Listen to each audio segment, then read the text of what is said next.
Good morning and welcome to Leon County Today with Sheriff Walt McNeil. And Sheriff, these temperatures outside have been climbing quite a bit. You know, I saw where the temperatures on the 4th of July were the 2 hottest days in the history of the world. Wow. I mean, that's incredible. I know it was hot, but I know it was that hot. Yes. The 2 hottest days in the history of the world. I'm not sure exactly how we kind of deal with this. And that's really going to be part of the focus of our show today. We are in this summer season, and that heat can really sneak up on you out there. And there's some precautions that people need to be aware of. And this is something our partners over at Leon County EMS have been dealing with. Absolutely. I can speak to that personally. I was out a few years ago in my yard doing yard work, pressure washing my yard, and stayed out there in the sun for about 2 or 3 hours. And I don't know what I had, but I got sick. Didn't go to the hospital or anything, but was sick for a couple of days. Wow. And so I know getting out there in this heat can be deadly, can absolutely be deadly. It absolutely can, and we're going to talk today about the difference between heat exhaustion and heat stroke. So we're going to learn a whole lot and talk about those precautions. And you know, we might think, yes, you need to stay hydrated, but there's a lot of things that go into knowing those warning signs when, okay, I'm reaching that point. Yeah, understand that with this heat, it's dangerous, and you can, in fact, as I learned, you can get sick, and you might find yourself in the hospital. So I'm looking forward to this discussion today. Absolutely. And then the other portion of our show today, still focusing on summer safety, is being safe in the water.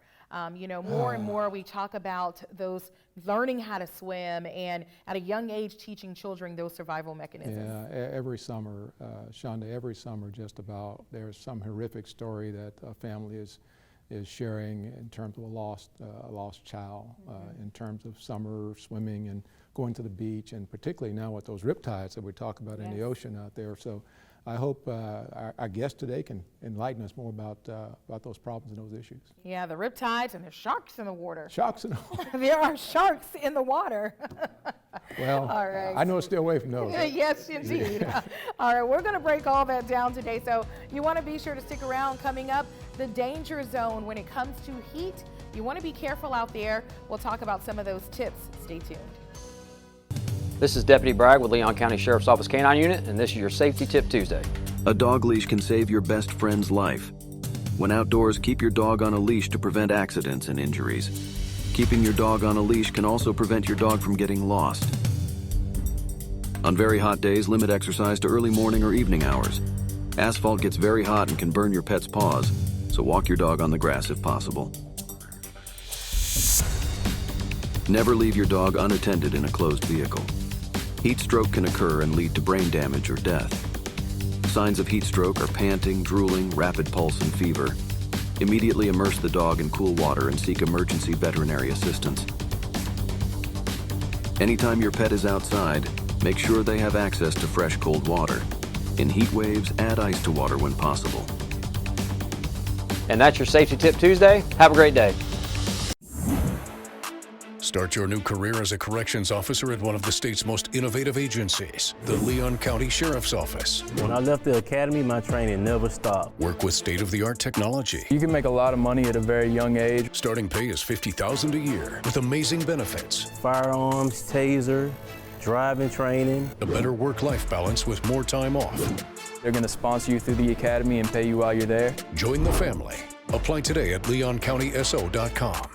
Welcome back. Most days lately, it feels like triple-digit temperatures outside, and there are some things you need to know to stay safe. Joining me now is Deputy Chief Darrell Hall with the Leon County EMS. Darrell, what are some of the things that our people need to know about being outside in this heat? One of the things, Sheriff, and this is such an important topic that we're talking about. Of course, you know, the heat seems like it's getting hotter nowadays, so Every it's very day, important. One of the things we need to know is that we need to stay out of it as much as possible, or definitely limit the time that we are out in the heat, because it can cause the body to do some things that we don't want it to do.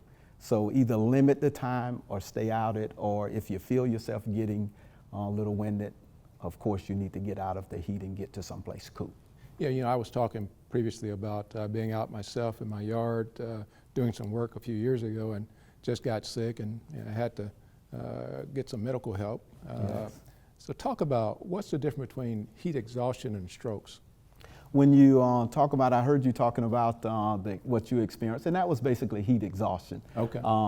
That's something that you get nauseated, you feel sick, you feel tired, and it just takes the body a little while to recover from that. You get it out of the heat, and you usually recover in a little while. Depending on the body, of course, your age and what's going on there, it might take some folks longer than others. But when we start talking about heat stroke, that's truly a medical emergency. Because you think about stroke in the other than heat, when you're dealing with the heat, it's a stroke that's caused by the heat. Okay. So that's a true medical emergency when you're dealing with the heat stroke. Now, what should you do when you see someone who, you don't know if it's the heat exhaustion, the heat stroke, but what should you do if you see someone out there that looks like they're in trouble? Right. The most important thing is activate the emergency medical system, call 911, and then get them to a cool place. If you can get them inside in the air condition, if not, you want to get them in the shade and just try to cool them off as much as possible. With heat exhaustion, you're going to see the person sweating profusely. They might be a little malaise, little weak, but with the heat stroke, there are more symptoms with that, and sometimes they may not even be sweating at all once they get to that level. That's really, really serious because the body is basically shut down and you're not sweating because the sweat is the way that the body cools itself. And when you stop sweating, you're not being cooled at all. So that's a true medical emergency. Now, medical emergencies, how many of these type medical emergencies are you all responding to? Of course, we are responding to more than usual, but actually our folks are doing pretty good. We other stuff that we are seeing around the country, we are not experiencing that, but we are definitely responding to more than usual. Yeah, Darryl, what kind of advice should I give my deputies out there? Wearing body armor and that sort of thing. We try to make sure they hydrate. Any other tips we might have for our deputies and citizens out there? Yes, stay hydrated. That's the big thing. You got to stay hydrated because if you're not putting any fluids in, they can't come out to get you cool. And when they can stay out of the heat as much as possible, get in their cars, make sure the air conditioner is on, limit the time that they're out in the heat. And of course, if they see, you talked about the citizens as well, if they see the citizens that are out in the heat too long, they might want to talk to them about trying to get out of the heat as well. Okay. Now, are there any risks associated with taking any types of medication while you're out there in the heat as well? Are those concerns? Yes, absolutely. When you talk about the different medications that folks are on that could contribute to being more susceptible to the heat exhaustion or the heat stroke. When you look at someone that may be on blood pressure medicine or any kind of diuretics, that's going to be depleting the fluid out of the body. So if you're not replacing that, that makes you more susceptible to the heat exhaustion or the heat stroke.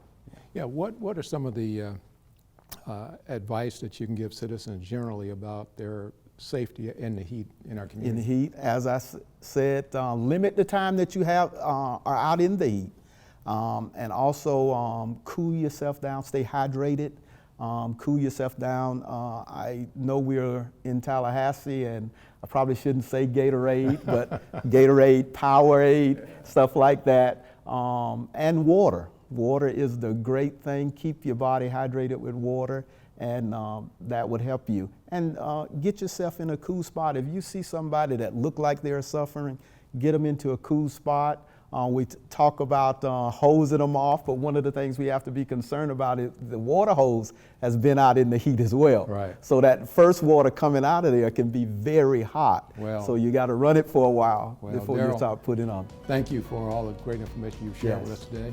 Thanks, Deputy Chief Hall. Still ahead, the beach and the pool are popular spots to beat the heat. Up next, tips from the experts to stay safe. We're back with LCSO Sergeant Pat McLeod of our Leon County Sheriff's Office dive team. Pat, drownings are a leading cause of death for children 2 to 4 years of age. Can you talk about what's going on in our community and what can we do about those drownings?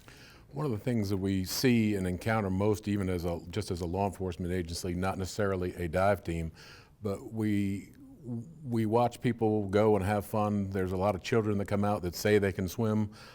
Children are natural pleasers, and they're what I call, my daughter explained it to me as FOMO, fear of missing out, is if you ask them they can swim, they all say, yes, I can swim, but they may not be able to. One of the things we need to stress to people is to, anytime they're in any body of water, whether it's pool, you have natural bodies of water around here, even the beach, designated a competent and sober water watcher. That person, that is all they do is watch the water the whole time and keep track of the people that are out there. If they have to go to the restroom, you have to designate someone else to do that. If no playing on the phone, no Facebook updates, no pictures, focusing just on watching the water.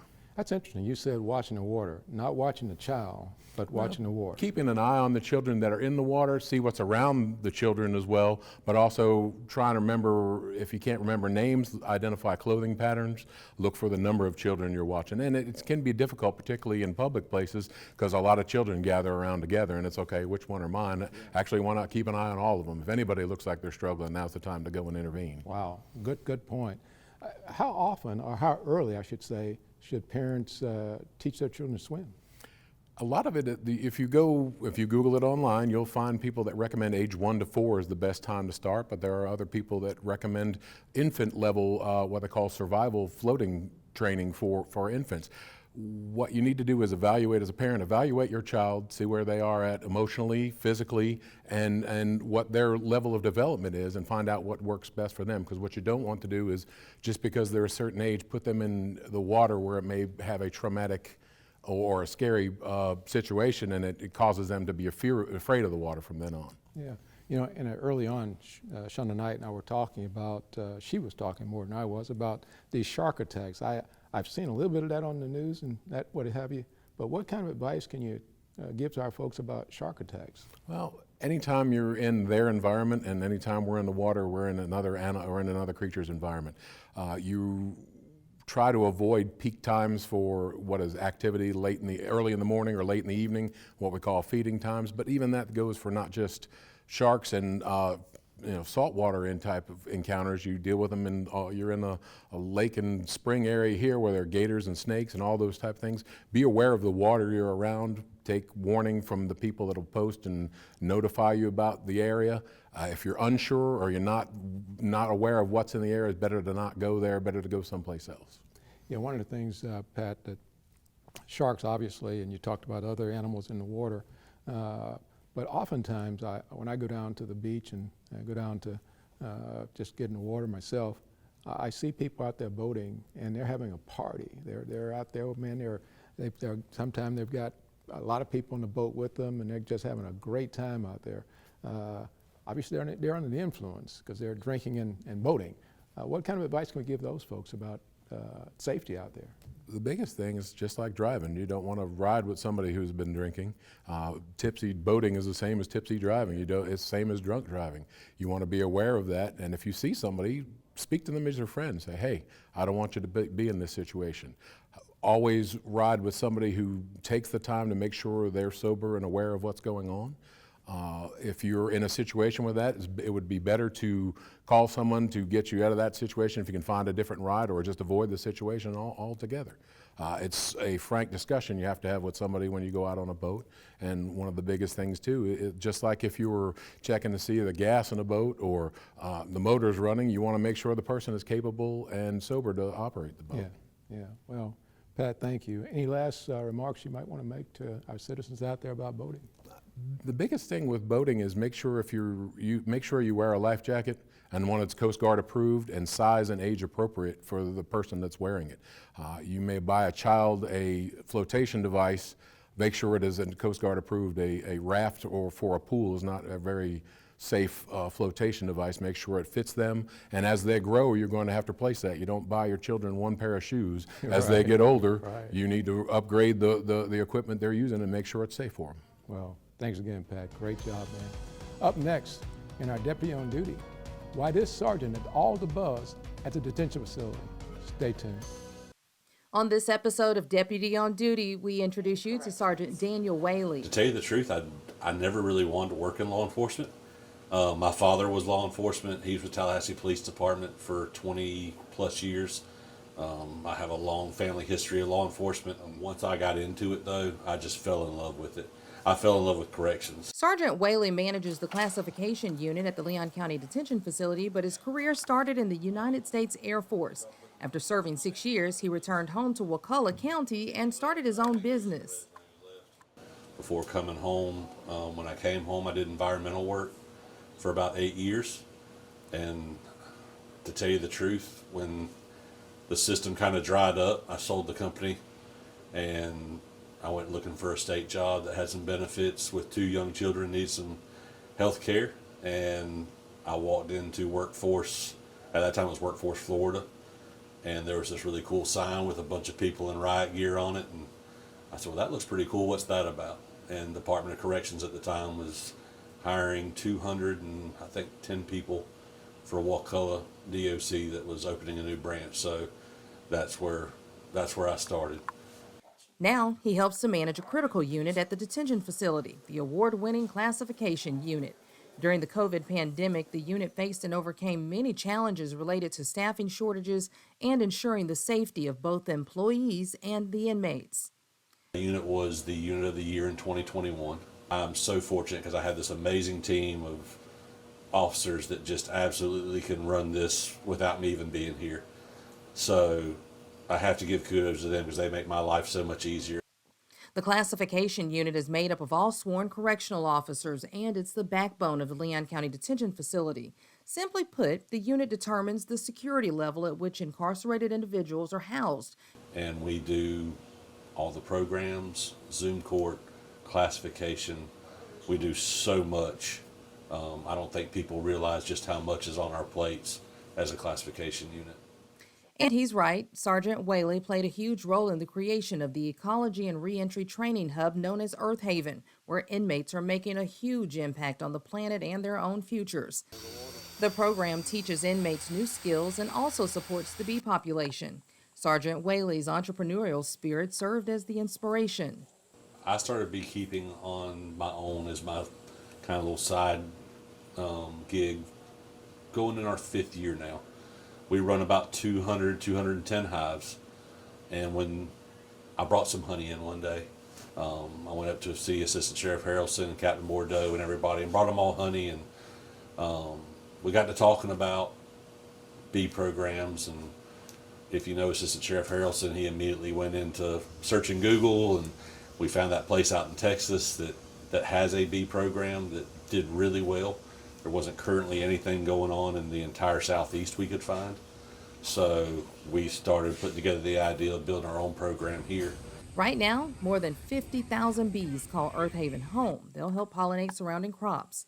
For Sergeant Whaley, helping to teach the art of beekeeping is also therapeutic. For me personally, anytime I'm stressed, I can walk in that bee yard in a bee suit. There's something about the buzzing that's calming. You get to work with your hands, you get to be outside. It's just such a nice relaxation of a time. You kind of just lose yourself in the zen of it all. The hub is also home to several other environmental initiatives, including a mosquito fish breeding pond, a citrus grove, art education, and environmental horticulture. Inmates are selected to take part in the program with the ultimate goal of helping them beat the odds of re-entry and helping them develop job skills to one day start their own businesses when they're released from the detention facility. It's not every day you get a chance to help somebody. It's no secret that I have a brother who's been in and out of here, in and out of prison, and the programs that we have going now, I wish he would have had 15 years ago. It may have changed his trajectory some. Sergeant Whaley's passion to help change the lives of others every day at the Leon County Detention Facility is why he's our deputy on duty. If you like to be all in and help incarcerated individuals re-enter in our community by providing the tools or programs they need to be productive citizens when they return to society, just visit our website and click on the All In Leon tab for details. That's LeonCountySO.com. For Leon County Today, I'm Angela Sherrod. Download the Leon County Sheriff's Office mobile app right now. Our mobile app makes it easier than ever to report a crime and get important safety alerts. You can also see who's been booked at the Leon County Detention Facility and follow reported crimes in your neighborhood, all in one convenient location in the palm of your hands. Download LCSO Connect right now. It's free in the Apple App Store and Google Play by searching LCSO Connect.